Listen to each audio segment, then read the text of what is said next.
Lux your way with the Lux Cravings boxes from Taco Bell. There's the classic $5 box, the indulgent $7 box, and a whole new obsession in the $9 box, the Flamin' Hot Grilled Cheese Burrito. Try the Lux Cravings boxes at Taco Bell today. Hey Bronco Nation, this is Boise State football wide receiver Ben Ford. I've had to face some setbacks on the field this past season, but toughness isn't about staying down. It's about getting back up. I am proud to represent Lithia Ford of Boise, where you can find the largest selection of Ford trucks that are built tough and, like me, handle the hits and keep pushing forward. Come check out the incredible inventory and competitive pricing at Lithia Ford of Boise. And when you buy here, you're not just getting a truck, you're supporting Boise State athletics and Lithia Ford NIL partnerships. Come see us at Lithia Ford of Boise, where Ford begins in Idaho. Find your sun with Sun Cruiser Vodka Iced Tea. Made with real iced tea and real vodka. Cold, refreshing, and made for moments like these all year long. Let the good times cruise with Sun Cruiser. As sports fans, we may cheer for different teams, but there's one thing that we can all agree on. We want the game to be big.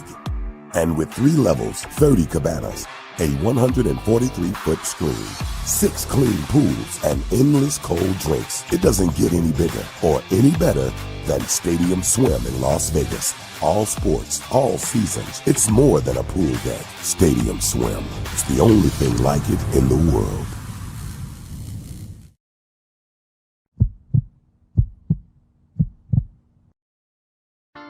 The final buzzer is sounded on another night of Mountain West basketball, and it's time to break down the action with Tom Moser on another night in the Mountain West, presented by Circus Sports.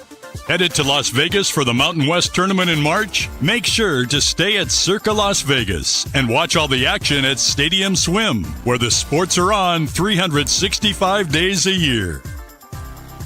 Another night in the Mountain West has interviews, analysis, opinions after the final Mountain West basketball game of the day wraps up.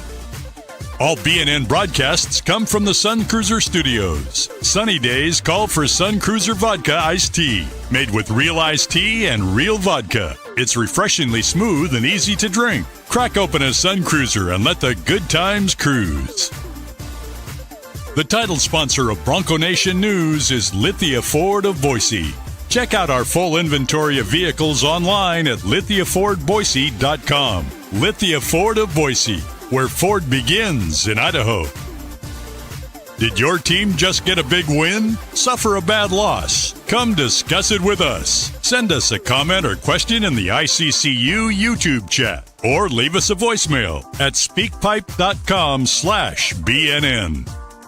Now let's go to the Sun Cruiser Studios and join Tom Moser for another night in the Mountain West on Bronco Nation News.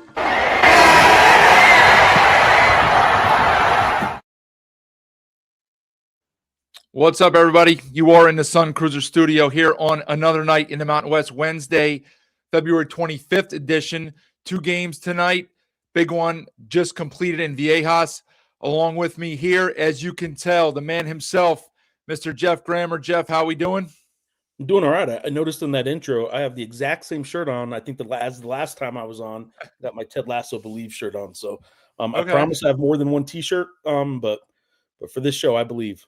Well, we believe that you have more than one shirt. And my thought watching through that was when you were on here. You've been on a few times, but one of them, it just seems like a few weeks ago, and now we're down to just like 1 or 2 weeks left. It's crazy how fast the conference season goes, as we all know. It happens that way in football too, and basketball. It just seems to kind of be condensed there. All right, before we get into it, let's talk about Sun Cruiser for a second. Appreciate them being on board as a title sponsor.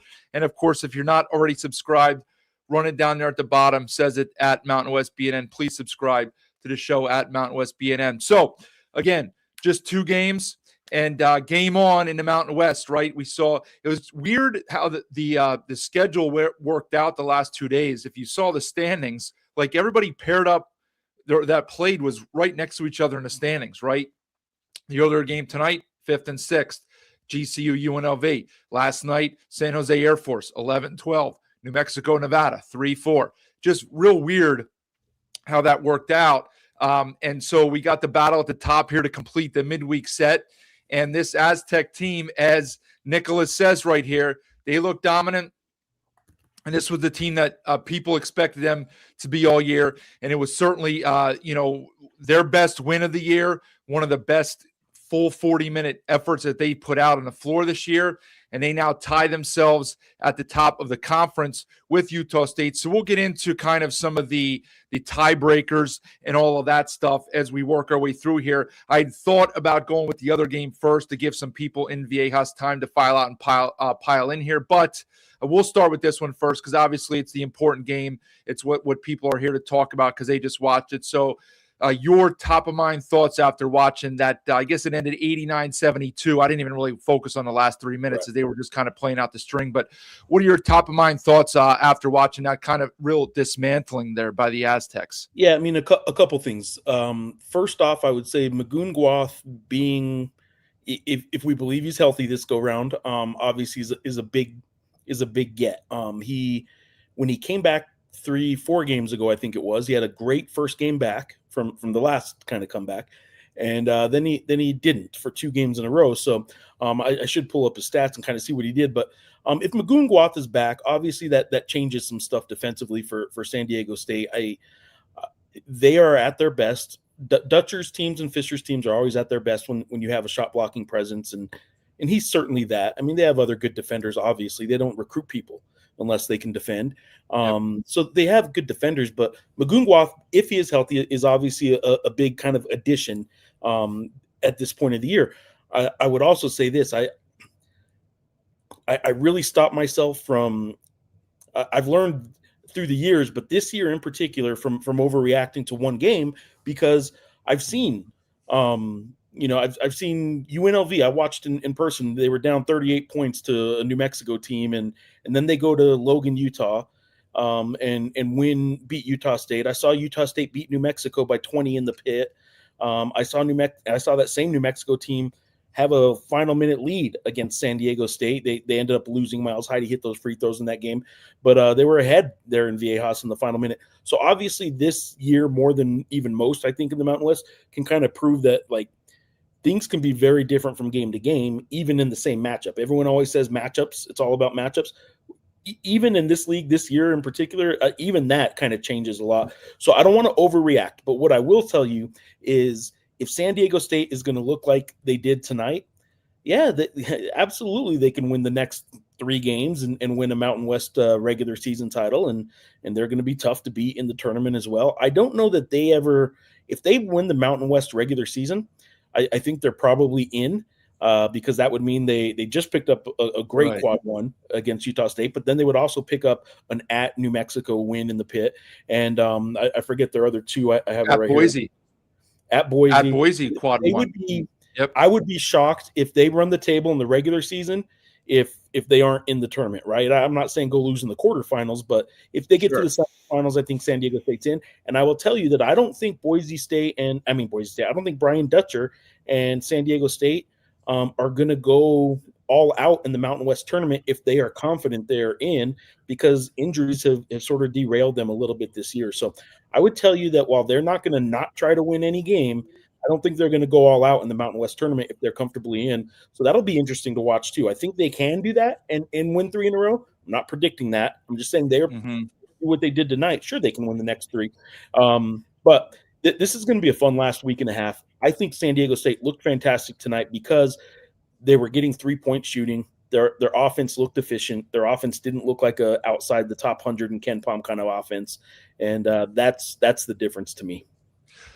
Well, you said interesting thought there about the conference tournament. You mentioned things changing game to game, and not even a week ago, right? I think Lobo Nation, Lobo fans, they fully expected to win this game in the pit on Saturday afternoon, right?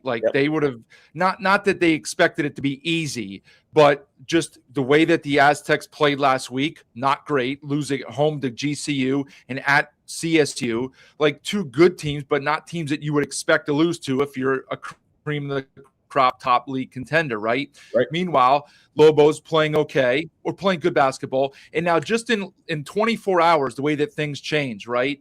New Mexico plays okay, but they have no excuses for that loss last night. We can talk about that a little bit later. And now the Aztecs look like holy cow. And so now it's like, oh boy, like if this is, as you just said, if this is the Aztec team that shows up on Saturday in the pit, it's still not going to be easy, right?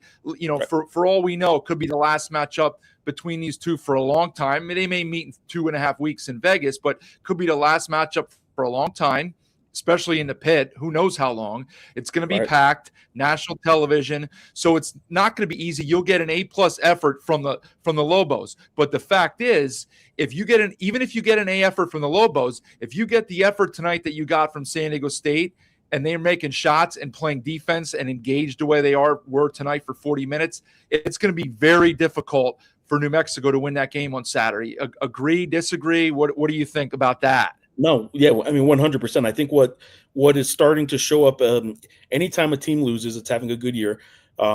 People start to say, I think that's the blueprint. Is that the blueprint? And sometimes you just lose games, right? I will tell you at this point in the year, what I would tell you I think is starting to become the blueprint is just getting physical with the perimeter players. If you can get physical with Jake Hall on the perimeter, if you can get physical and kind of prevent the Lobos from ball movement by just getting up in them a little bit, they haven't really proven that they can overcome that. Tomislav Buljan, even inside, has really struggled with people being physical with him. He is probably more of a 4. He really wants to be a 4, and they're playing him at the 5. He's a Mountain West 5, obviously, and I just think that if you can get physical with the Lobos, they've had some problems.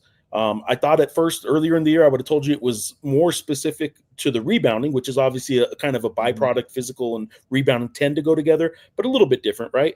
I would have told you it was the rebounding, and then I would have told you no, it was the length on the perimeter. I don't think it's those things. At this point now, I just think it's getting physical with Jake Hall, getting physical with the guys on the perimeter, and the Lobos, I think, have had the most trouble consistently with that. So I would tell you that San Diego State obviously doesn't have a problem playing physical.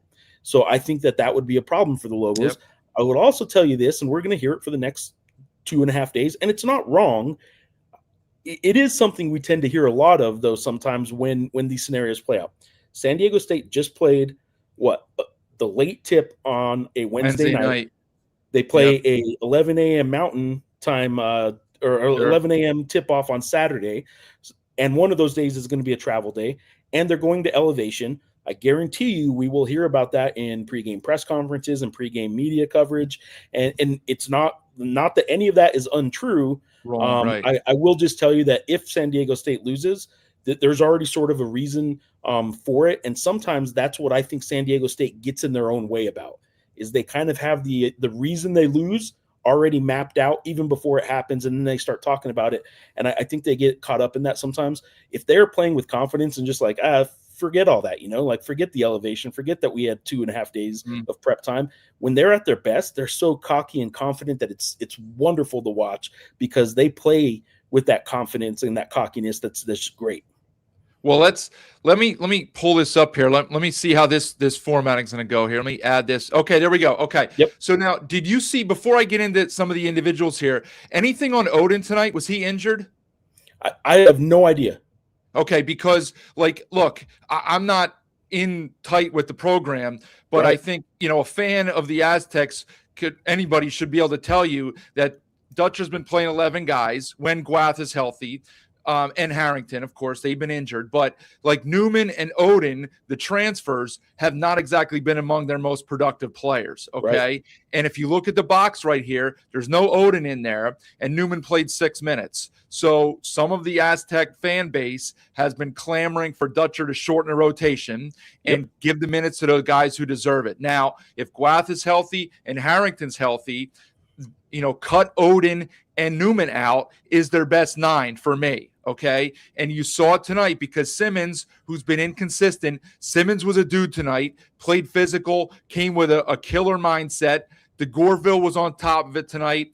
As you mentioned with Guath, he's been up and down with the ins and outs, but he was ready to go tonight. Even Bird, who struggled offensively again, if you look at his numbers, 2 for 9, only 8 points, 8 rebounds, 4 assists, several blocks that don't show up on the stat sheet on this stat sheet. So he had an impact on the game.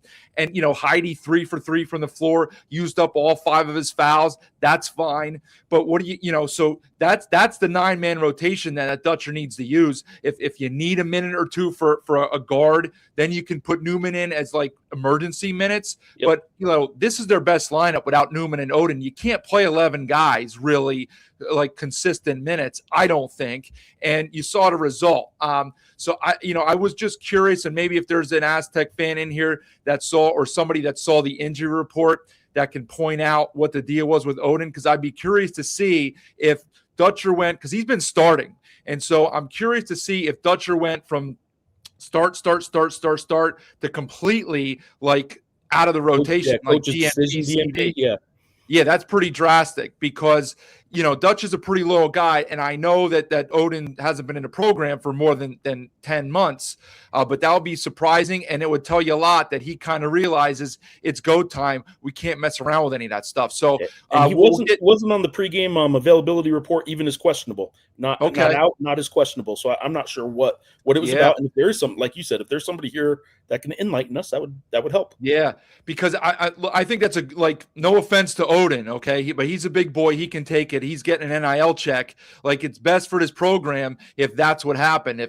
Because if he's injured, what's going to happen if it's just a day-to-day thing? Well, he's going to be in the lineup Saturday, and Dutcher's going to put him in there. Now, Lobo fans probably want him to be in there because if he's not in there, then you get minutes from a Simmons or a Harrington or somebody else, Davis. Now, Davis hasn't been super lately, but he just has more upside than Oden, and I just don't think Oden gives you a ton. So, but look, here was what I wanted to point out was, let me look at what the end stats showed. And I know in the first half, Jeff, Utah State attempted 29 field goals, and 17 of them were threes. Now, they do like to shoot the three a lot, but this was a classic case of taking what you can get, right? Like, the Aztecs are not allowing you to run. You're not getting up the floor in transition on them most of the time. They're not going to allow you to penetrate off the dribble because they got length. They know how to defend, body you up, however they play it, right?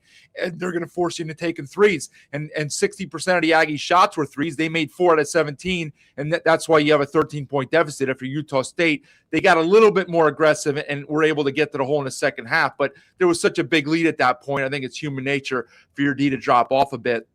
I mean, did you see the same thing defensively from San Diego State? Yeah, well, San Diego State does in a very different way, but New Mexico kind of does this as well. Utah State kind of does this as well, if I'm not mistaken. I don't have their sheet in front of me, but they almost dare you to shoot the three, right? They're going to pack it in, and they're not going to let you to beat them at the rim. San Diego State, if you want to look at one stat through the years, like if you look at Leon Rice's team, every time Leon Rice has been the head coach, or every season Leon Rice is the head coach of Boise State, they're like a top 20 team in defensive rebounding. If you want to look at one stat for San Diego State, it's 2-point defense. And they are so good at protecting the rim and making it hard for you to score inside. That's what they hang their hat on, right? So they kind of dare you to shoot the three, and they'll take their chances. And I'm looking at Ken Palm right now, 3-point attempt rate. San Diego State's defense ranks 358th. That actually means they're, out of 365, that you could flip that and say they're 7th because they're actually trying to do that. It's not like teams are shooting a ton of threes and that ranks them low. That is what San Diego State wants you to do. It's kind of what New Mexico wants you to do as well. I think Utah State, like you said, sometimes it's I think coaches love to say things like, we take what they're going to give us. We're just taking what they gave us. Well, sometimes they're giving you that because that's what they want to give you. And exactly. I think Utah State fell into that a little bit tonight, taking what San Diego State wanted to give them. Yeah, agreed. They actually did shoot 50% tonight on twos, doing the math in my head. But again, like, some of that was late, and Utah State's got some guys that can finish inside.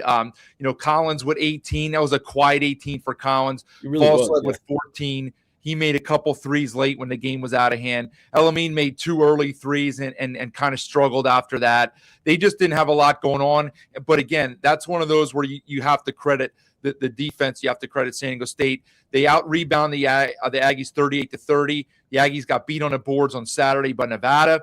by double figures, and tonight now by 8 against San Diego State. So, I mean, look, let's kind of flip it. We've talked a lot about San Diego State here. Let's talk about Utah State for a bit. You know, they've been comfortably in the field, and they're still going to be in the field. Like, these aren't bad losses they're taking. They took back-to-back quad one road losses, and they're not bad losses. Right. But they got to be careful now. And I would advise, I can't remember who their middle game is, because they have New Mexico the last game. Yeah, it goes. Home Grand Canyon at UNLV, home New Mexico. So home Grand Canyon at UNLV. That's right. Okay, so it's GCU. I mean, look, they're going to be favored in all three because they're not going to be expected to lose at home. And at UNLV, you know, they should win that game. But I would really advise them to not lose one of these last three games here. And that has zero to do with the conference race, which we can talk about in a minute. It's just the fact that, like, look, they're already probably going to drop a seed line over these last two losses here. You want to avoid the 8-9 game because the 1 seeds are so strong. Not that the 2s are walkovers, but you have a much better chance as a 7 or a 10 than you do as an 8-9. Clearly, you want to get into the field first, and now you're playing with fire. Like, we've seen some of the teams in our conference in the 7, 8, 9 range that can spring an upset. The last thing Utah State wants to do next Thursday, or in 2 weeks on Thursday, is be in a one-possession game at the under 4 in the quarterfinal round, be it 2-7 or 1-8, 1-9, and feel like your season's on the line because you might lose to a Wyoming or a Boise or UNLV. And, you know, back-to-back losses, they don't have a ton in the non-con to hang their hat on. Yes, South Florida's played really well. VCU somehow, I don't even know how, still stays on the bubble right in that range. What are your thoughts here as we kind of, with the Aggies moving forward? Mason Falslev has everything in front of him for the next 3 games to secure what I think right now is still a Mountain West Player of the Year award. Even if San Diego State passes them, I don't know who on San Diego State would take it from Mason. There is the argument, you can see it on social media, that Dre Gibbs Longhorn deserves some consideration for it. I don't think as good as his scoring has been, and the Dre Gibbs Longhorn heater is as good a heater as there is in the Mountain West, obviously, right? When he gets going, I don't think he's Mountain West Player of the Year right now. I don't know that he's doing enough other stuff to sort of overcome that they're not going to get a bye, that kind of stuff. So I think Mason Falslev over these next 3 games has an opportunity to really solidify that by, okay, guys, let's not screw this up. We lost 2. Let's just chalk it up to, it was at Nevada, it was at San Diego State, 2 good venues. Let's not get in our heads. If they happen to lose this next one, though, right? I mean, it's a Grand Canyon team that beat them. Their next 2 games are revenge games, right? Yeah. And if they happen to have it wrapped up, I mean, by next Saturday, I imagine they're still going to go all out and try and pound New Mexico as well. But like, I think they're going to go all out these next 2 in particular. Because they just lost 2 in a row, and they don't want to do that because, like you said, I think they probably did just drop a seed line at least, not at least, probably just 1 seed line. But so they want to overcome the losses, but they're also revenge games. They lost that game at Grand Canyon. They lost at home to UNLV, which is their only hiccup this year that really is going to hurt them. It's all the other 4 losses that they have are road losses against solid, metrically speaking, solid teams. I just think that they're playing for probably not the NCAA tournament at this point, because I think they're in anyway. It'd be hard for them to squander that at this point. So I think what they need to play for is just to get their own minds right and then make whatever postseason run they want to make. Yeah. Okay. So let's talk for a minute about the regular season title here. Both teams have 4 losses now. Technically, it's an unbalanced schedule because they haven't all played each other yet. So I believe I'm correct where obviously they split, so that tiebreaker's out. So the next tiebreaker then would be whoever record against a team that finishes 3rd. Is that correct? Yeah. So San Diego State right now, probably let's just assume that if San Diego State and Utah State both win out, New Mexico, if they both win out, right? So if they're tied record-wise, it's going to go down to that Nevada. I think Nevada is going to be the next on the list, and because Nevada picked off Utah State, San Diego State's going to have the seeding tiebreaker. So the game on Saturday in the Pit is massive for the regular season title, because if you're San Diego State, you have to assume that Utah State's not going to lose. They could, but you have to assume that they're not going to lose. So you control your own destiny. If you win out, I guess technically, right, if they both finish 16-4, they'll declare them co-champs, right? Like, for the regular season, they would be co-champions. Yeah, but San Diego State would get the 1 seed in Vegas. Yeah, and I kind of have to go through this every year to remind people, just because I've had to learn it through the years. This time of year, like, every tiebreaker means nothing for championships. Tiebreaker technically only affects seeding. So even if you're the 1 seed and there's a 2 seed, you didn't finish second, you still finish as champion. Same as like 2 teams that are tied at 7th. So they both control their own destiny, right? Because if they both win out, they're both 16-4. And I mean, I guess you'd rather have it yourself, but I don't think when they give you a banner, it's going to say co-champs. It's going to say 2026 Mountain West Conference champs. And I don't really know that they're going to care too much about the seeding 1, 2, because they don't know who's going to be 3, 4, 7, 8. And, you don't want to really play around with that anyway. So they're going to go all out to win. But obviously, like, if a loss happens in there somewhere for one of them, that's when, like, you need to win your other games. And I thought so because Utah State lost to Nevada and the Aztec swept Nevada. So, I mean, but anyway, the game in the Pit looms large because, again, you have to assume, while they could lose one, you have to assume that the Aggies are not going to slip up and they're going to finish 16-4.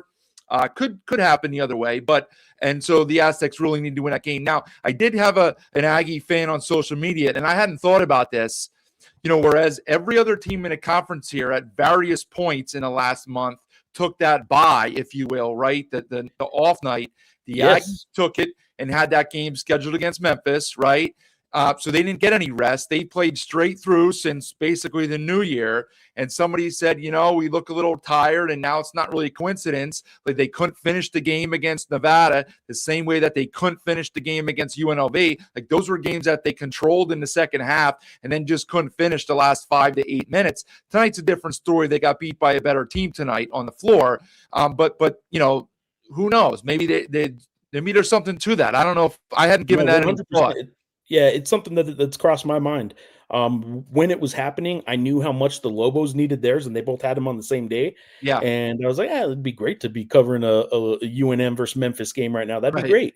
But I knew how much the Lobos needed their rest at that time, and I'm like, Utah State probably does too. I will say this: when we're talking co-champions, if it comes down to tiebreakers, I don't see the scenario as the most likely, because they still have a very tough task in front of them.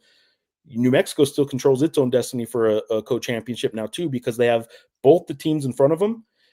They're still playing. So if they win both of those, if New Mexico wins their next 3, they will be at the same loss total as both San Diego State and Utah State. The tiebreaker issue is going to be a little tougher at the top for New Mexico, because they have split with Nevada, whereas San Diego State has swept Nevada.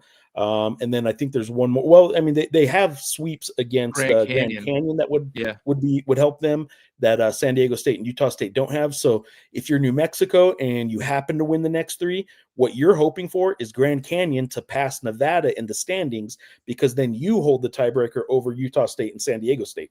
I guess the other thing you could hope for is for San Diego State to lose another game, right? Because if they would would lose up in Boise, then they'd have 6 losses. You'd be flat out ahead of them. You'd only be tied with Utah State, and maybe you beat Utah State down ballot tiebreakers, I guess. I'll say this: I don't know if it was intentionality behind this at all, but the final 2 weeks of the season played out tremendous in terms of this race, right? The fact that San Diego State and Utah State played tonight, the fact that that's first and second place played tonight. On Saturday, tied for first and third place are playing in the Pit.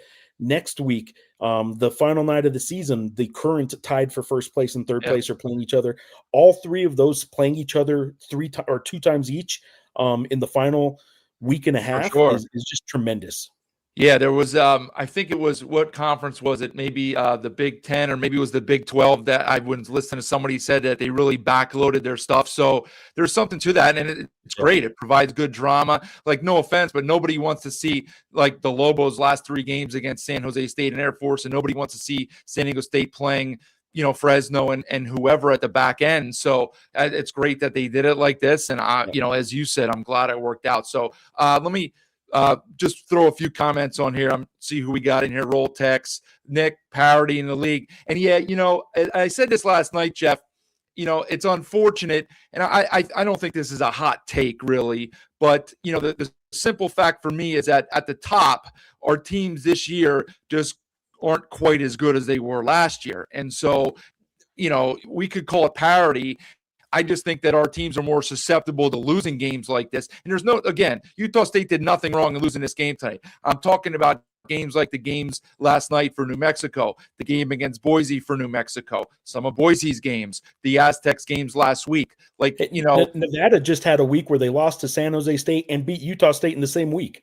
Exactly. So parity is one word for it. I just think that our teams at the top, they're not as strong. They're not as consistent. They're each really short, like one player at various positions or whatever it might be. Yeah. We still have the good coaching. We still have the great fan bases and venues. We're just a little bit short on the roster by a player or a player and a half for some teams, which is a byproduct of the NIL issue. Now, Padres, please win. Certainly, Simmons, physical dude tonight. He came out as I saw one time in a documentary. He came out with bad intentions tonight. He had a mindset of, this was his game tonight. What he was going to make the most of his minutes. He was a dude. He does not look or play like a freshman out there.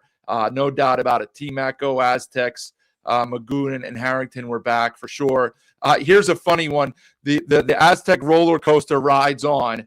Simmons is a problem. Yeah, Simmons, he's been hot and cold. There's no doubt about it. And yeah, the roller. I mean, you just lost 2 games last week that you would not expect to lose. Like I said, home, your favorites in both games, home GCU and at CSU. And now you look like a top 25 team tonight, to be honest with you. So, I mean, it's frustrating, but I mean, look, I guess at this point, and I've said this way back from the start of the year. Clearly, you've had some injuries, but I really thought, and I guess it falls on the staff. This isn't high school where the AD sets this stuff up. It falls on the staff. I really think that their scheduling, their non-conference schedule in several different ways did not set them up for success. They went far too many days without games. I pointed out several times in my pod back in November and December, they had at various points played the fewest amount of games in the country out of 365 teams. And it's just not conducive to getting in a rhythm and playing good basketball. I would say too that in years past where they would kind of fill some dates with the St. Catharines and the NAIA kind of games, they didn't do that as much as sometimes some of those dates have been filled with those. Like, I think you just need those. I think you're right. I mean, if you look at it right now, I'm looking, let's see, Utah State right now has played 28 games. New Mexico's at 28 games. San Diego State's at 27. So it's only 1 game back right now. They shorted themselves 1 game. Yeah. They shorted themselves that 1 game, but also for a while there, if I remember correctly, right when league play was starting, I think they played 1 more non-conference. They had a non-D1 game. It was a non-D1. Yeah. And because I'm looking at it here. So so when league started, they started on Wednesday, December 17th against Air Force. The rest of the league, I think, started that weekend. They played the first league game. But after that first Mountain West game, San Diego State still played 2 non-conference. They played Arizona and then Whittier College. So I remember in that non-conference that they were a couple games behind everybody else. And it was just sort of weird the way they did that. I mean, I think there was some talk, and I don't know if this was just people making up or whatever it was from Aztec fans that said, well, they did this intentionally because they knew Goon was going to be out and they wanted to not miss a lot of games with him. But, like, look, you got other guys that you're trying to fit just like everybody else in 2026. You're trying to mesh almost an entirely new roster. Now, they actually had more returnees than most schools, but still, you're bringing new guys in. You got freshmen, you got transfers. Like, I know Glass a big piece here, but we got to get everybody else on the same page and play games. And I really do think it hurt them. It might have cost them the Troy game, and that might cost them a bid in the tournament, if it doesn't work out for them. So, that's water under the bridge now. That's 3 months past or 6 months past when they made the schedule. But I just think that really did not set themselves up for success. Obviously it's the schedule will change for them next year when they get into the pack, and we'll see how many conference games they play and who knows what's going on. But big feature tonight, Ewok, a big night. So you know what? So here's it's funny because I was talking to BJ about this, and we've talked about this before. Inches from Greatness says, disappointed that my Aztecs didn't sign up to do post-game interviews with you guys. Your show's legit. Thanks for the fair analysis. I appreciate you saying that. Look, that's why, again, I've said it before, but that's why BJ got me to do this, because I'm unbiased, and I hope that comes through in most of what I say. Jeff obviously is the same way. He's been around forever. He doesn't show bias, right? He's fair calling things out. And, yeah. Well, here's the next comment on here from BJ Fire Grammar. So always trending on Twitter, and look, yes, we would have loved to have a player on tonight. I didn't do it last night. Tonight was a perfect night to have a player on. San Diego State gets a big win. They did not want to do it. Unfortunate. And, that's just, it is what it is. So, BJ said it here. They were the only school that told us they weren't interested in getting players on the show. And, some of their fans have commented in here when I've talked about it before that, they're disappointed in it too. But, I would tell you this, that if any part of that was, what's this, some sort of, YouTube show coming on, like if they had doubts about it, just watch that intro, the intro, the 2-minute intro you guys have, and you're seeing faces from around the league. You're seeing players, you're seeing coaches. Yeah. I was there in the GCU press box when you had Olin on that night when they beat Grand Canyon. And I remember hearing him at the end saying, love what you guys do for the league. It's true, man. Like, okay, it's a proven product now. I would say that another night in the Mountain West has done what it needed to do. And if that was the hesitation for San Diego State, it's unfortunate, because it kind of borders on some arrogance to say that. Sure. But I would tell you that if that was their hesitancy, I sure would hope that moving forward, whatever the future of this is, I would hope that they aren't a part of that same kind of mindset. Well, what they could have done is said, well, we'll get back to you, right, and then see how it plays out. Because if this was a dud and nobody watched and we didn't get anybody and we shut it down after 3 weeks, well, then they would have been proven right. As it turned out, like, this thing's going very well. We have good people watching, committed fans that come night after night most of the time, unless they're real sideways about their team. And, and they participate in a chat. As you said, all you have to do is watch and see the number of coaches and several players that we've had on. But I will say this too, that it could be just like it doesn't necessarily mean it's on Dutcher or the assistants or the administration. Because, I know BJ goes through the SIDs. Maybe it's just one rogue guy, although he does represent the program then. So, it is what it is. I don't want to get too deep into the weeds with it. Michael's a good a fan of the Aztecs. Crazy. We haven't mentioned that Utah State lost the game because the beat writer went to New Mexico State. Fire Grammar. Yes. They're struggling. New Mexico State, huh? I would be surprised if they get rid of their coach at New Mexico State, because I don't know that they can afford to get rid of any coach. I wouldn't be surprised at all if there's a coaching change, because there's a new AD and they're not playing very well. So I don't know what's going to happen down there, but I'll tell you what, 4 games into the season, when that New Mexico State team beat UNM, I didn't know how good Eric Olin was going to get UNM. So there's that part of it too. But I watched that New Mexico State team and I said, you know what? This is going to be a pretty good New Mexico State team this year. Yeah. And oh my goodness, they've been bad. Yeah, and I thought that, I remember the coach a little bit. Where'd he come from? Sam Houston, I think. I thought he had I thought he was pretty decent. They had a dust up the other night against UTEP in the old rivalry game down there, so that doesn't help the cause if you got a new boss that you're working for as an AD. So interesting stuff, because he certainly has not got it going there. I mean, he does have a couple wins against the Lobos, but, beyond that, Yeah, not much. And that's a program that, as you know, like they take pride in their hoops and they expect to be in a tournament like they were with Jans and all the other guys that they had down there. So San Diego State, Utah State, Gonzaga will be battling for a high seed next year in a tourney. I believe it. Here's the thing. Like and Casey Jacobson does a great job. He's fantastic on the call, right? The play-by-play guy was a little wonky tonight. He seemed to mix a few things up at times, and I know Aggie fans weren't thrilled about that on Twitter, but Jacobson does a really good job.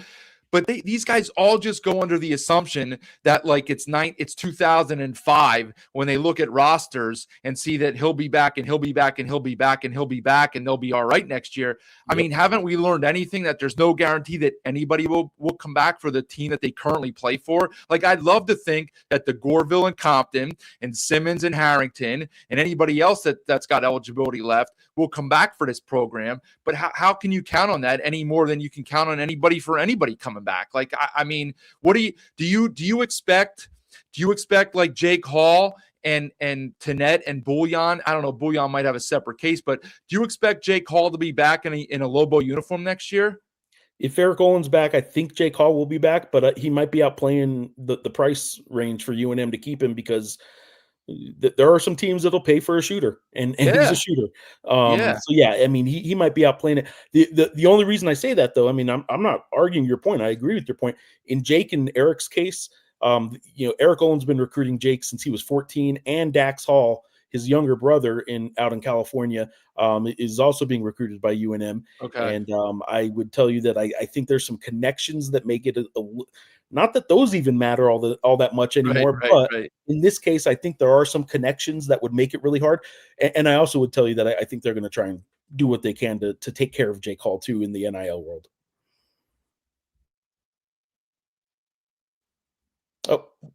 Oh, there we go. Froze up.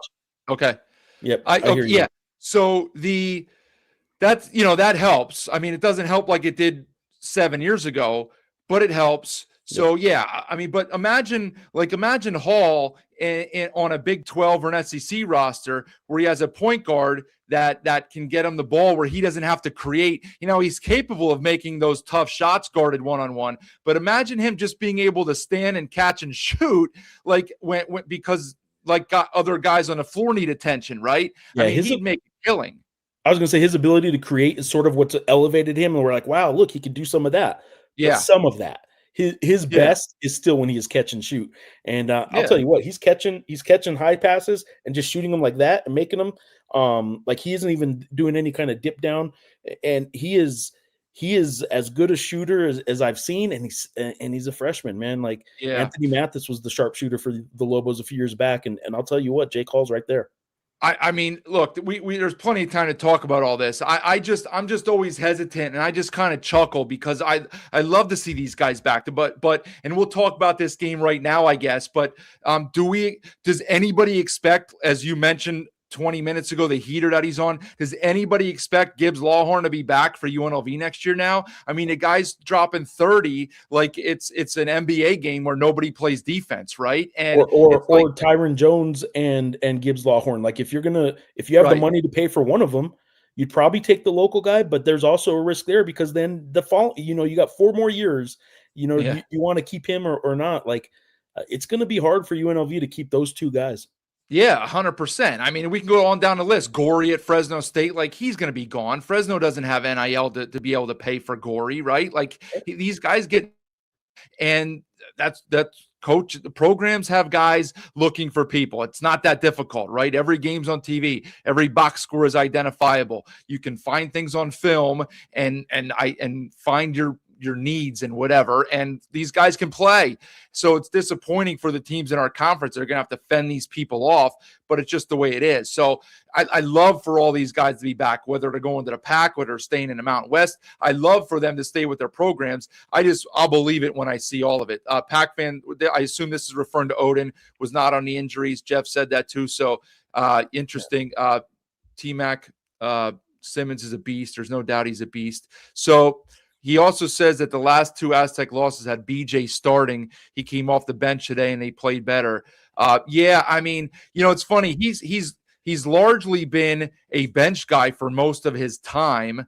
And he's just been one of those players. I find it odd, and we'll wrap up with the Aztecs because I want to talk about that GCU UNLV game for a minute, Jeff. But like he's a talented player. It feels like there's never a defined role for BJ, and it kind of waffles around from week to week, and he may end up being like screwed over in his mind. You talked about the Aztecs as a whole overthinking things. It wouldn't surprise me in the least if we deal with that individually on a BJ Davis standpoint. Right. Do you understand? You kind of get what I'm saying? Yeah, 100%. I mean, if anybody on that team right now is thinking like, man, they didn't appreciate how good I was this season, it's probably the guy that was coming off the bench while being their leading scorer most of the year. It's the guy whose numbers are starting to dip a little bit now while some other guys kind of have caught up. And he was the only guy there for a while that was like an offensive threat on a consistent basis. I would say Reese Dixon Waters now is that. But BJ's he's unique to me because I would have told you 1 month ago that I think he's probably their best player. And I definitely wouldn't say that now. Right. And it's not necessarily any fault of his own. I just think that they've been sort of, sometimes because you're a utility man that can do a little bit of everything and you are willing to do the different things, coaches love that. And I would tell you that, like, I'll bet you the coaches recognize that they have probably put him in some weird move him around kind of situations. So they may recognize it, but that doesn't change the final stat page at the end of the day. Right. Sometimes players get caught up on the stat page, and I'm wondering, what his off-season thoughts are going to be about how he was used. Yeah, well, yeah, interesting. I agree with that. So here was one more. I keep saying one more. I want to move on, but T-Mac was at the game. He felt it was, as we get a look at some highlights here, of course, courtesy of the broadcast on FS1, but that the crowd had an impact, especially with Templin. Templin became their whipping boy tonight, and it's funny, like, we all know that Templin kind of plays with an edge, right? Like, if he's on your team, you love the guy. If you play against him, you hate the guy. Like, I don't think he's dirty. He plays with an edge. He plays with a chip. And there were some borderline plays tonight. It's almost like he's playing roller derby out there at times. Yep. But because of that, the fans, like, that he was their guy tonight. They had fun with him. He kind of takes it in stride a little bit. I don't know if you caught any of that or what your thoughts were on that. I loved it. Obviously, like, I'm not clutching pearls about being offended by what they were chanting. I'm sure some people are going to be offended by what they were chanting that was coming over the airwaves. I'm sure the network probably isn't going to be happy with it because they probably don't want to air that over the airwaves. All that said, Carson Templin to me is great for college basketball, great for the Mountain West. He didn't rise to the Jalen House level, but he is the guy that at every opposing venue, fans just want to jump on and get all over. And he reminds me, I had this thought when they played in the pit. He reminds me, if you've done any high school coverage or just been to some high school games, or even back when you were in high school, at the end of the football season, there's the football players that come over to the basketball team, and there's like one offensive lineman or one big guy who's a great basketball player because he's so big and physical, but doesn't always look the part of just a good skilled basketball player. He seems that to me. He seems that on the college level. He and that's not to discredit that he is a pretty talented basketball player. Yeah, he's got some skill to him, but he's still just, every time I watch him, since that thought popped in my head, I can't stop thinking, like, he's the offensive lineman that joined the team about a month after the football season and is just kind of getting up to speed and just runs over people sometimes because that's what he did all fall in football. Yeah, he likes to muck it up. That's what as long as he doesn't cross over the border, and I don't think he has, so I think that's great. 107th best offense in the country put out of their minds tonight. Have a feeling they'll give us a good one in March. Yeah, Waters caught fire at the end of the half. When Guath banks that three in, that kind of just sums up what happened there at the end of the half because they played not great offense for a while. And then tonight, 46 in the first half. So, all right, let's talk about this other one just for a brief few minutes because, again, just implications for seeding-wise, 80-67. And the Lopes, again, this was a revenge game team-wise and individual-wise again. Jaden Henley played at, of course, we all know, UNLV last year. Now, there should be not a whole lot of crossover here because there's nobody on staff and really nobody on the roster with the exception of I think Barnaby is the only Bernarby. Yeah, right. Yeah. But yeah, I mean, but when they played in Vegas a month ago on a Saturday afternoon, Henley was going at it like he was trying to atone for having his house burglarized, right? And it didn't work. It didn't work out well. And he wasn't the sole reason they lost because they played poorly as a team that day, but he was bad. And he was the opposite today, completely flipped it on its head, 28-11. Like, that's pretty impressive. He 9 for 14 from the field, 3 for 3 from deep, 11 rebounds for a inside player. I mean, that's pretty darn good. They didn't get anything from their bench, but the rest of their starters, like, massive numbers. And they, Moore, 17, only took 7 shots to get those 17. Williams, who I think is kind of like, I've said several times, he's like he needs Jamal Mashburn Jr.'s trainer, like, for his shoulder for all the shots he gets up. He only took 7 shots tonight. So, I mean, they were pretty efficient offensively, 53% from the floor. So the difference in the free throw line, Lopes take 31, they make 23. Rebels take 28, they only make 14. I mean, these are all things we should not be surprised about. Also, and then I'll let you get in here, Jeff, not surprising to see Gibbs Lawhorn, although he had 30, 4 fouls. Kamani Hamilton, 5 fouls as he kind of keeps his average up. The only reason that Stephen only had 3 fouls is because he only played 12 minutes. So they just don't know how to play defense without fouling. It really restricts what they're capable of doing. And it's just what you kind of expect from UNLV, I guess. I don't know if how much of it you watched or what your thoughts were. I watched quite a bit of it, and I will give a hat tip to the commentator there, and I don't remember who called the game, but I will tell you that I did hear a stat that doesn't surprise me, but I didn't know, and UNLV does in fact lead the nation in foul outs this year. Okay. And it doesn't surprise me. I mean, if you watch them. They can. I mean, Passner, first of all, is a first half. He will play 2 foul guys. They will more than occasionally have 3 fouls going into half on multiple players sometimes. And Kamani Hamilton is just, oh man, if he can stay out of foul trouble, he can be really good. There is a player I want to mention, not a non-UNLV player, but the Grand Canyon, who when he has a game like he did tonight and moments like he did tonight, I love watching Dennis Evans. And shot blocker. I mean, he blocked a 3-pointer. He blocked kind of a help side layup of Isaac Williamson that was sort of off the backboard that I didn't think he was going to get to. He had 3 blocks tonight, and I know 2 of them were just like, oh man, how did he even get to that? And the third block, he not only came down and blocked it, he sent the player to the ground, and it was just it was almost an insulting kind of block. It was a Dennis Evans night, and it's games like that I kind of think like, man, if they could get that guy some more minutes, it would be fun. There's a lot of Lobo fans who think that about like JT Rock and don't quite understand why he doesn't get more minutes, and that's another topic. But I would tell you that there is a reason for it. Like he's still struggling at some other things, but man, Dennis Evans, he's a guy that again we talk about if you can keep a guy around. Can you imagine if Dennis Evans kind of polishes up his game and is there for 3 years?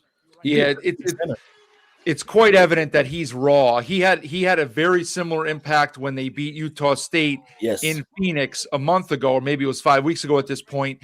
And I said, where has Evans been? But then it was obvious, as you said, he's very raw. He's not ready to play 20 minutes, but they've had 4 weeks of games since then. And, here's where we get him those minutes. But, you don't want it to come at the expense of losses. And clearly, like Drew, I trust Bryce Drew, hasn't felt that he's been ready to go at it at that level. But maybe he felt it was necessary tonight. And the third block you were talking about, I actually recorded it on replay. I didn't get it live because I was watching it on my computer. So I got the replay. He completely it was like a volleyball block up at the net, right? Yeah. You watch those nuts in the Olympics when they play volleyball and they're spiking it from 12 feet. I forget who was it? It was Emmanuel Steffen. Okay. So, it was like one of those when they go up and they roof it, and it's just like you meet at the summit, and he just Bill Russell style, block it, keep it in play. And that's what he's out there for. Because you're not going to throw him the ball in the post and have him make moves. But if you can get those minutes out of him, it's pretty impressive. So look, credit UNLV, and it was largely on the back of Gibbs Lawhorn because they cut a high double digit deficit down to 6 with 2.5 left. But when you dig yourself that much of a hole, you don't have any margin for error, and that kind of cooks UNLV's goose for being like in the top 5 for seed lines go, and they have a very tough schedule to finish. I don't know if you have any other final thoughts on the Rebels. I pulled it up real quick just to see where Kamani Hamilton was on fouls caused per 40 minutes, since it's an easy find on KenPom. There are 5 players, qualifying players on KenPom, who average more than 5 fouls per 40 minutes, which obviously you can't get because if you played a full 40 minutes. But there are 5 Mountain West players averaging more than 5 fouls per 40 minutes. And I will go in order from 5 to the leader. Miles Heide is one of them, and then Kamani Hamilton. Then Gary Clark and Carson Templin are number 3 and number 2 on the list at Utah State. And then the league leader in fouls caused per 40 minutes at 5.77 is Keani Saxon, Wyoming. Oh, wow. Okay. Little surprised with that one, but I'm not surprised with those other guys. They all get their fouls. Yeah, they enjoy taking them. You were reading the stats there. BJ wanted to know where your piggy bank was. So but I want to it's still somewhere around this house. It's not in this room, but Sky thinks that the Aztecs look like a Fisher Final Four team tonight. That we're stretching a little bit there. They certainly look like a team that could win a game in the NCAA tournament, where I have not thought that was the case for much of the season. And I think this is what Jeff said. Gibbs Lawhorn doesn't do enough else on the floor, right? Like, he's not out there to lock people down defensively. He has a little bit of the Jalen House, where he'll go for some steals at times. I don't think he's really concerned with like staying in front of you. He fouls too much. I don't think he's the highest IQ player out there. He doesn't have a massive turnover problem. And to be fair, he's also somewhat playing out of position. Remember, Miles Che was supposed to be the point guard, and Gibbs Lawhorn has had to take that over and run the show and do it like with a discombobulated team. But I would tell you he's my favorite player to watch this season, though.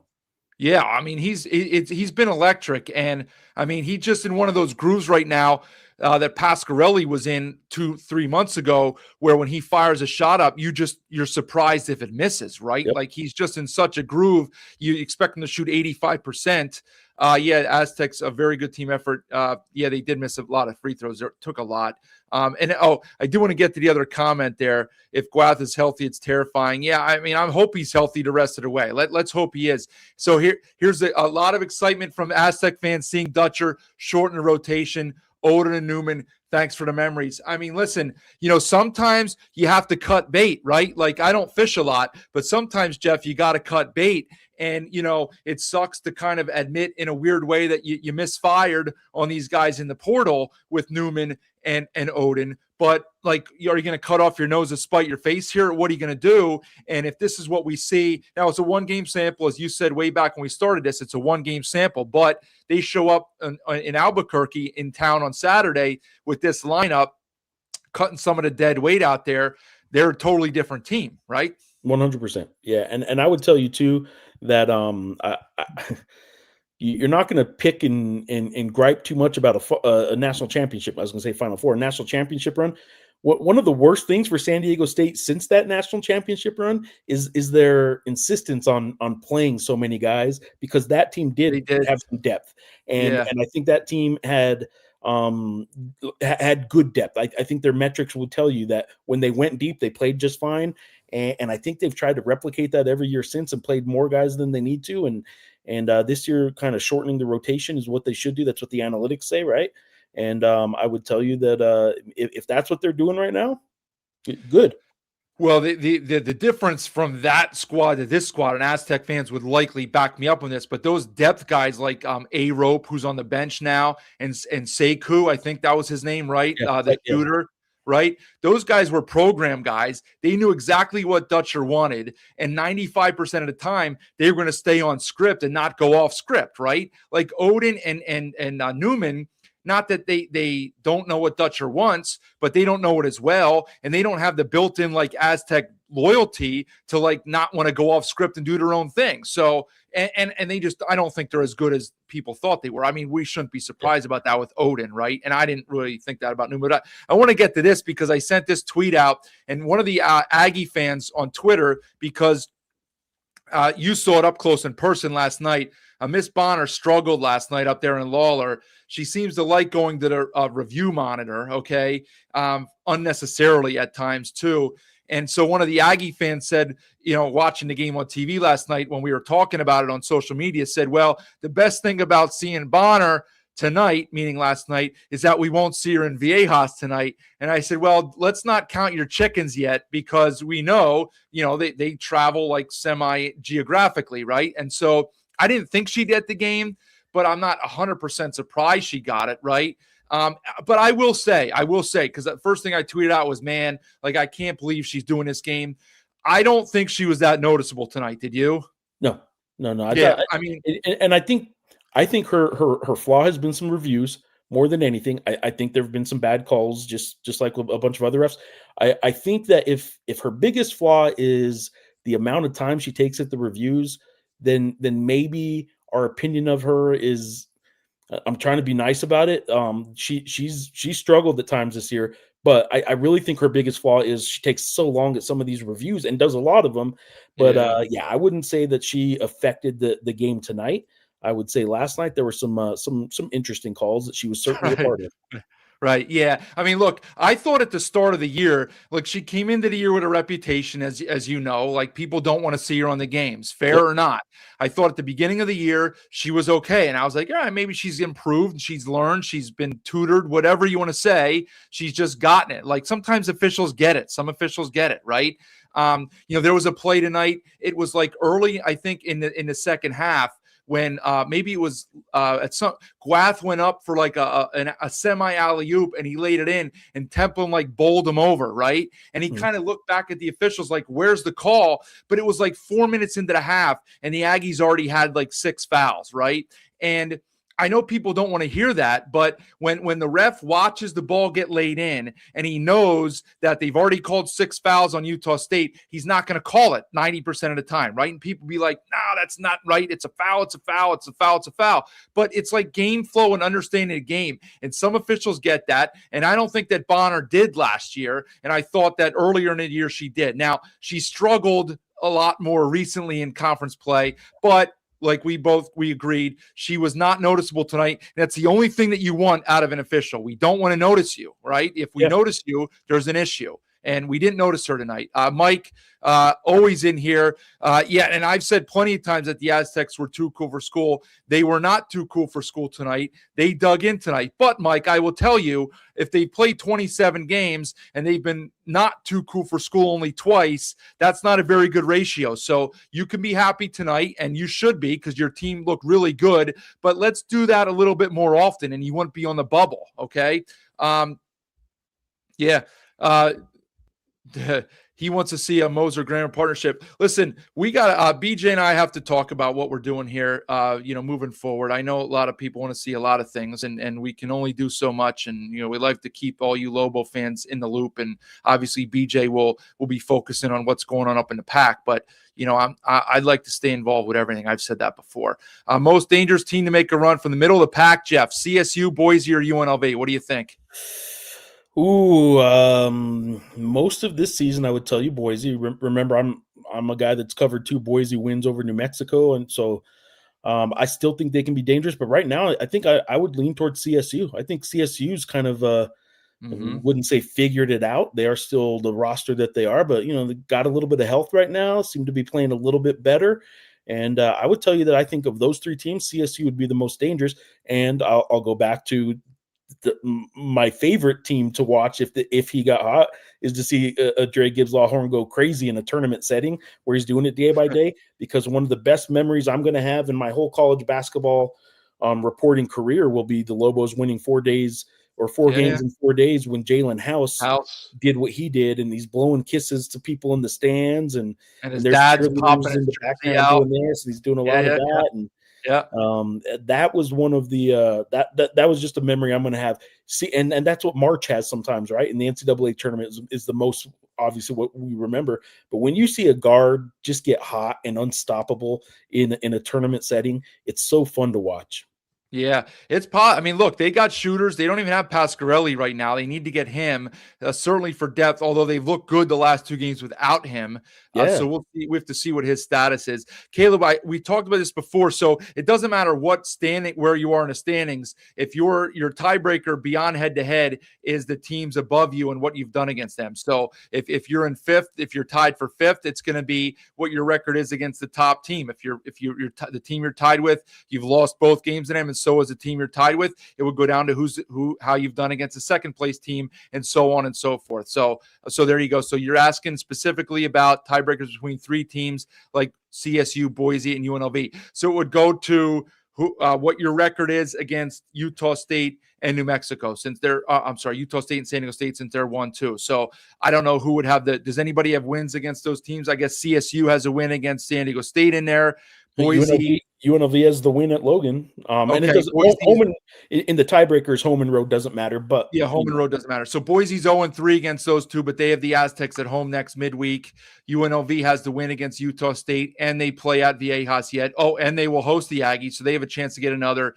And CSU, I believe, is done. They're 1-3 against those 2 teams. So that's how that would look.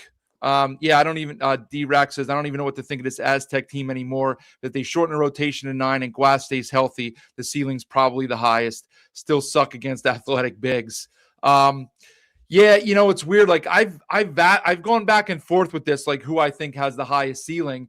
Many nights I have thought it was Utah State. Like obviously tonight, you can't watch tonight's game and think that it's not San Diego State. So, was it just like a peak performance for San Diego State? We have to see if they can back it up.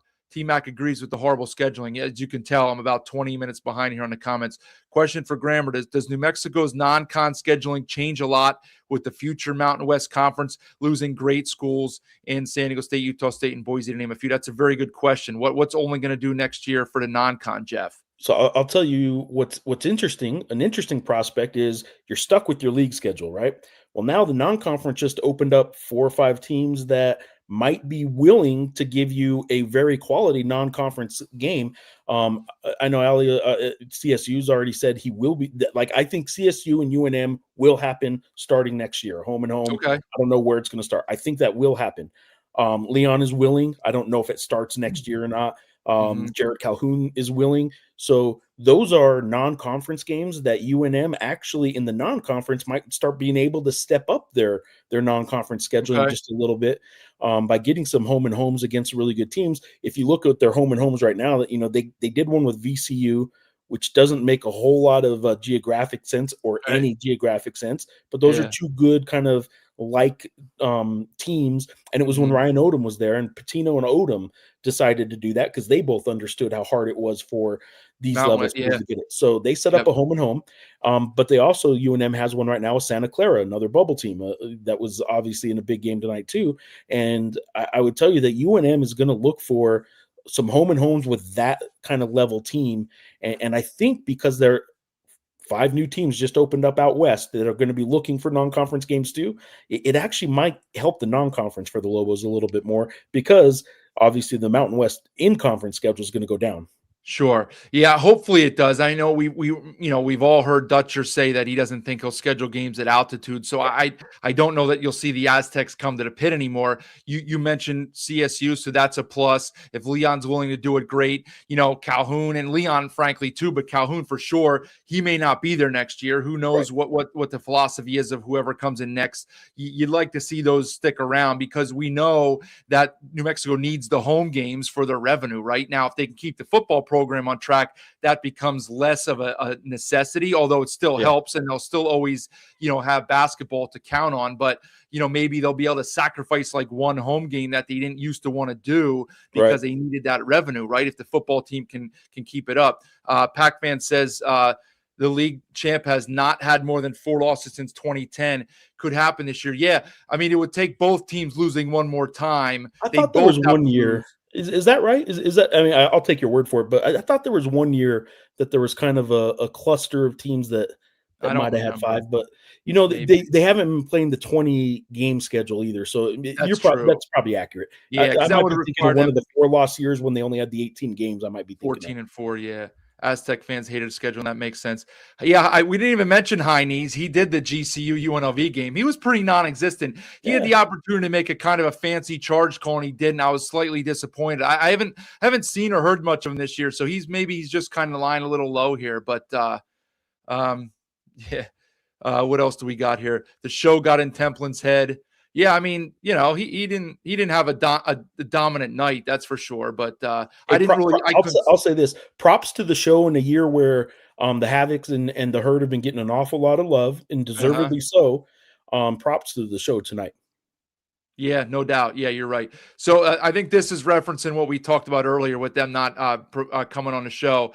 The administration's been not super for years. Probably never made it to Dutcher's desk. I would believe that because look, Dutcher's done stuff, for BJ and talked to BJ, all that stuff, before. So yeah. Let's see. Big guys are expensive. Yeah, that's true. Yeah, John, I've had John Schaefer on my pod before. I'm sure Jeff's had plenty of interactions with John. Great guy. He gets a lot of TV time sitting there in the front of press row. So yeah, and they have been good with retention. It helps. I mean, we'll see if they can continue that. Let's see. Several players of SoCal ties. Want to wrap this up here soon. I know it's getting late for you out there, Jeff, and I don't even know how much I'm going to sleep here tonight. But Nick says I'd be surprised if the top Mountain West players come back, unless it's 2 years later. Yeah, Hydrator, do a little bounce. So Gory takes off for like an Iowa State next year, and then he can't really get it done, and then he comes back the year after that. I guess that's possible. So The boomerang recruiting is what. yeah, I think the first. I'm sure others have used it, but Fisher used that term once. Steve Fisher, when he was still coaching, and talking about when players started transferring back, that they recruited out of high school, and he just always said, you keep the relationship good because they can boomerang that's back to true. you. Speaking of relationships, Jeff, did you notice that Ramon Sessions was at the Nevada-New Mexico game last night? The infamous agent of Toppin, who kind of, according to some UNM fans, steered Toppin away from the Lobos. Obviously, like, he got a paycheck, but apparently he was going to get paid well at New Mexico and said he was staying, and Ramon Sessions wasn't really on the up and up with that. So Yeah, I actually had in my emptying the notebook today. Somebody tweeted a picture of him courtside, and big fan favorite, and should be at sure, Nevada. at Nevada, yeah. And he's doing great things for JT. JT's making a lot of money because of Ramon. Good for him. But I did point out that and nobody on the Lobo bench even knows what I'm talking about because none of them were even here for that. True. The big memory of the JT Toppin departure was that he waited till the final day of the transfer portal. And it's been sore subject. It's been I guess I won't say verified, but it's kind of understood that the decision for him to go to Texas Tech had been made well in advance of that final day.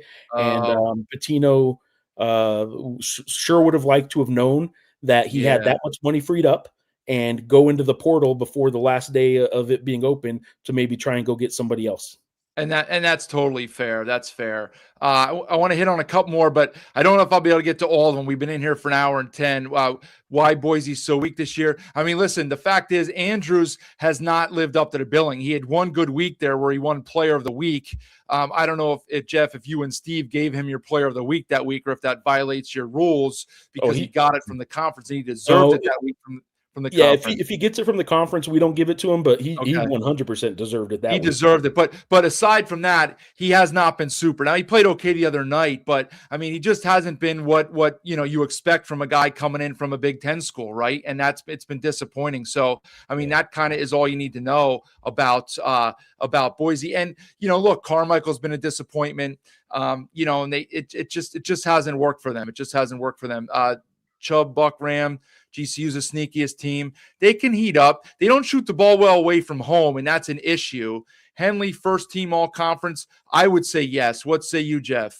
I think it's going to come down to, I actually talked about this yesterday on a pregame show in Reno, because some people were, of course, obviously a lot of New Mexico fans tune into my pregame show. Mm-hmm. People are saying, Jay Call, first team. I said, okay, well, let's look at it. I think both Utah State guys are probably first teamers in MJ and Mason. I would tell you that Dre Gibbs-Lawhorn is going to be a first-team all-conference player. And then we're talking about the next 3 spots, right? We're talking about a Jaden Henley, Camper. I'm sorry. Camper. Yeah, Camper is in the conversation. Jake Hall's in the conversation, and maybe an Elijah Price, especially if Nevada keeps winning.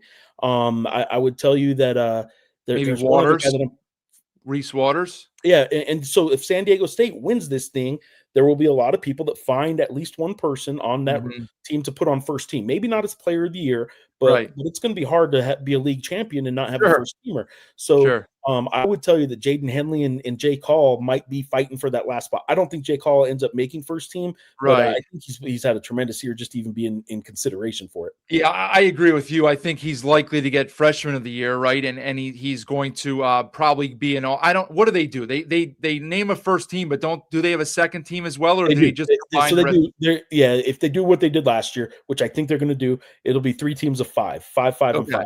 Yeah, I would expect him to be second team then. And look, there's no shame in that. Now they go 3-0 down a stretch and he lights it up 3 times. Well, that's going to change people's opinions. And you are supposed to only consider league stats. So he's been better in league play.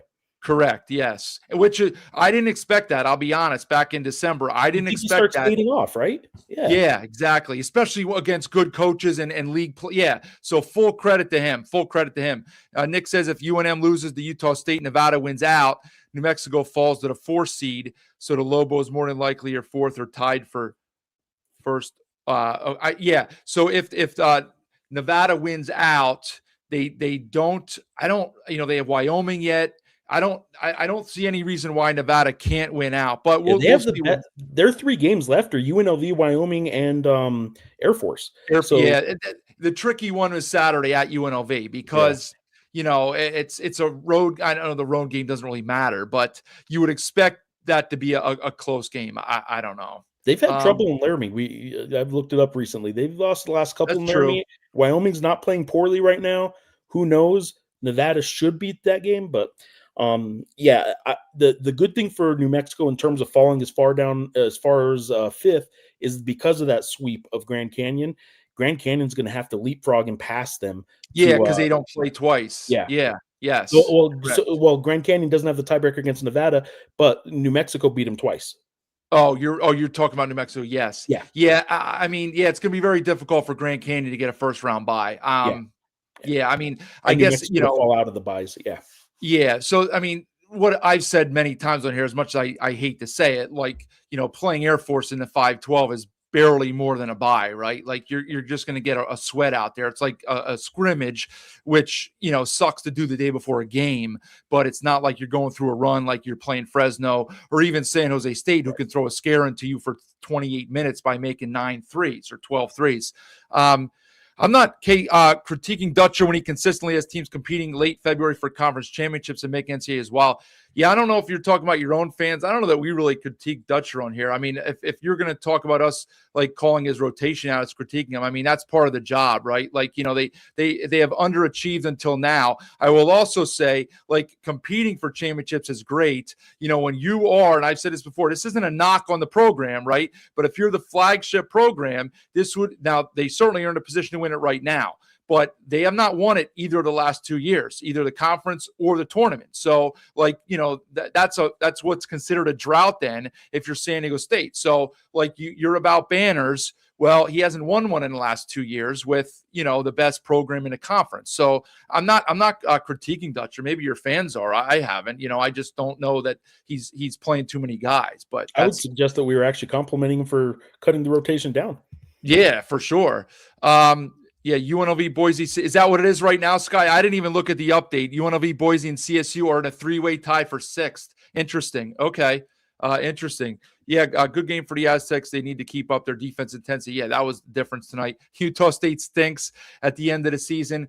I mean, look, I think this is a little bit different than last year's swoon, right? Like you could see that coming. I don't think this is similar. Now, if they lay an egg, this weekend, well, then of course, then it's a different tune. They want, as Jeff said, 2 quad 1 road losses against good teams. You can be frustrated for sure the way you didn't finish the game on Saturday. But man, I don't compare it to last year yet.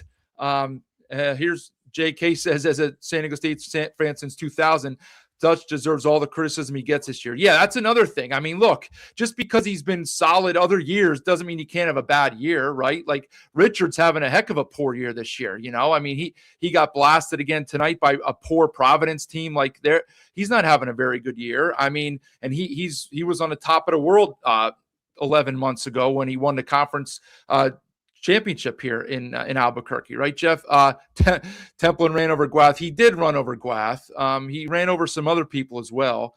JK thinks that Utah State's a threat. Just had an off night. Okay. Falstaff needs to channel his Sam Merrill from 2020 in the tourney, and it wouldn't surprise anybody if he would do that. The commentary seems to be that the Aztecs have damaged themselves more than other teams have performed well against us. Yeah, I don't know. I mean, tonight, did we really say that? I've been critical of them not coming out in the second half with like the needed and necessary intensity. And again, I think like if you're not willing to admit that as an Aztec fan, you're wearing glasses that are like rose-colored, right? Like they haven't played well to start second halves. It's been an issue a lot. Tonight, it wasn't an issue. They played a full 40 minutes. So, when I said they've had like a couple games this year where they've been on a throttle the whole time, well, that's the truth. Like, I think you can go through their non-con, go through their conference games. Like, they've had plenty of games where they've taken 10 minutes off, whether it be to start the second half, to close the game early on, whatever it is. And I think you're fooling yourself if you don't want to admit that, I mean, it's just like, I'm not like intentionally being harsh on them. I'm calling it out like I call things out for every other fan base. I don't know. Jeff, anything to add about that? I don't know. Look, teams have played fine against them, but they've played fine against other teams too. I think there's some inconsistency in this league this year, but San Diego State being the unanimous in a 27-year history of the Mountain West, I think there's only been 2 unanimous number ones, maybe even just this year. I don't know. They were the unanimous number one. If you want to base it off expectations, they didn't live up to those, but at some point you readjust those expectations and you kind of come to the realization that San Diego State probably wasn't nearly as good as we expected them to be. And they're still they're still in the mix for a championship. So good for them. And pat them on the back because they're making a run for a title.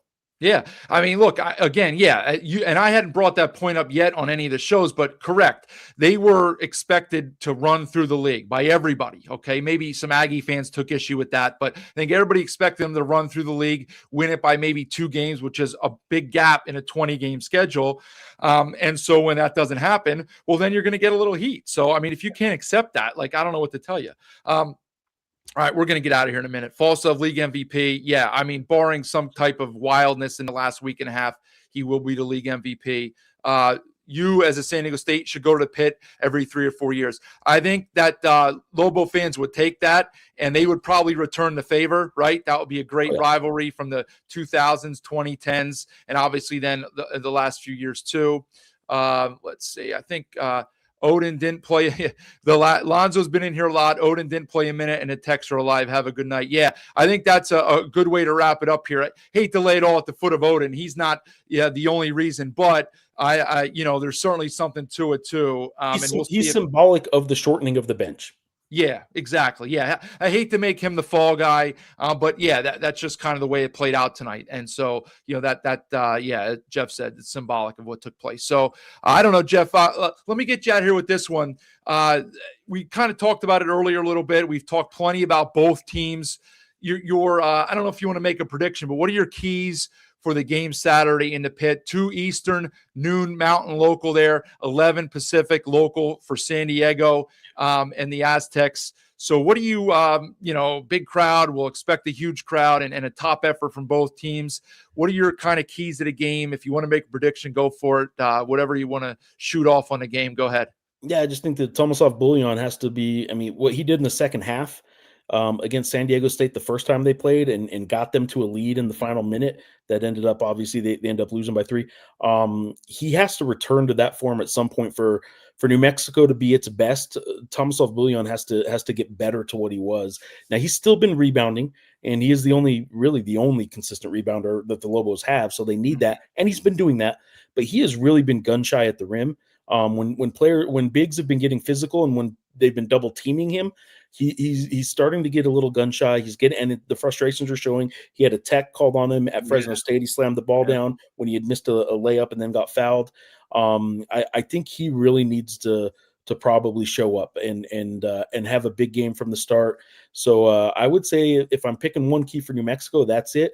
I would say for San Diego State, if they can just do what, like, as boring as it sounds, if they could just defend physically, and that is what they've done for years, right? That is their blueprint. If they could just defend, I think they're going to make it really hard on the Lobos to get a whole lot of points scored. So I think the Lobos, as efficient as they've been offensively most of the season, I think that they can be really vulnerable if they can't get out and transition on you, because against Nevada, they scored 20 of 60 points in transition. And if you're getting a third of your points in transition, you're not scoring many against the half-court defense. I think there's some issues that UNM's had lately against the half-court set defense. So I think that's key. Yeah, I mean, because look what the wings of the Aztecs did tonight to Falslev and Collins. They both ran up some points late, but they were struggling through the early part of the second half. So they'll have the same game plan for Hall. As crafty as Hall is, he's not. I can't see Hall going off for 23 on Saturday, right? And ever since Haupt went for 30 against Boise, we had somebody added up in here last night. He has a combined 20 points in like the 3 weeks since that 30-point game against Boise. And if Bouyon's not giving you production, Chol is like on a milk carton, like MIA. There's just not enough, and you don't get anything from the bench. It's just, there's just not enough points to be found, right? So I mean, it's pretty simple. I mean, if you get an above average, it doesn't even have to be like tonight. If you get it to their defensive effort from tonight, I don't know how the Lobos win the game. If you get an above average defensive effort for 40 minutes from the Aztecs, then we could be looking at that. Then the crowd comes into play. Maybe somebody makes a shot. Maybe Miller can make a shot. Maybe Rock hits a shot. Whatever to net is a spark plug off the bench at home. You know, that stuff can play to your favor. But yeah, I worry that they have enough points to go around against a good defensive team that's engaged. So and I don't think San Diego State's going to be able to score a ton of points. I do think New Mexico's defense has sort of got back to maybe some solid defense. But anyway, the key for San Diego State is I think they win the game if they do what they do, which is their defense. And I don't know that New Mexico could overcome San Diego State playing its A game. Yeah, I would agree with that. I think it's hard to take issue with that. And all right, with that, we'll wrap it up. So listen, for whatever reason, again, no games on Friday night. So all 6 games are on Saturday. Obviously, the big one early, 2 Eastern, as I said, noon for you guys out there in the Mountain Time Zone. And then we got another big one, the Silver State rivalry late at night. A bunch of stuff mixed in throughout the day then. I don't know the exact times and every other matchup off the top of my head, but, full card of 6 games. So nothing Friday. I'll be back here Saturday. We'll see if we can get a guest on or two. Maybe, maybe not. No big deal if not. Plenty to talk about. Jeff, thanks for being here. Let me shout out Sun Cruiser one more time. We've gone at it for almost an hour and a half. I should have done that in the middle. I'm doing a poor job here, but give Sun Cruiser a shout out. Go find them at your local store and subscribe at the bottom if you've not done so already at Mountain West BNN. At Mountain West BNN. Thank all of you for being here, all your comments. I mean, it's 1 a.m. out there for you guys. Paul, thanks for staying awake with us and your comments. Everybody, your interactions, questions, all your stuff. That's why we do this. Love you guys being here. Come back Saturday night. Jeff, I hope to have on a little bit later as we get closer to postseason here. Enjoy the atmosphere. That will be the Pit on Saturday. Thanks for being here, Jeff. And we'll see the rest of you on Saturday night here on another night in the Mountain West. See ya. Get ready for the time of your life at Circa Resort and Casino, Las Vegas's newest destination for fun, featuring the world's biggest poolside tailgate party with 3 levels of action, 6 pools, and a 143-foot screen. The fun is always on deck with all the games all year long. Stadium Swim, located in downtown Las Vegas on Fremont Street. Book the time of your life today at CircaLasVegas.com.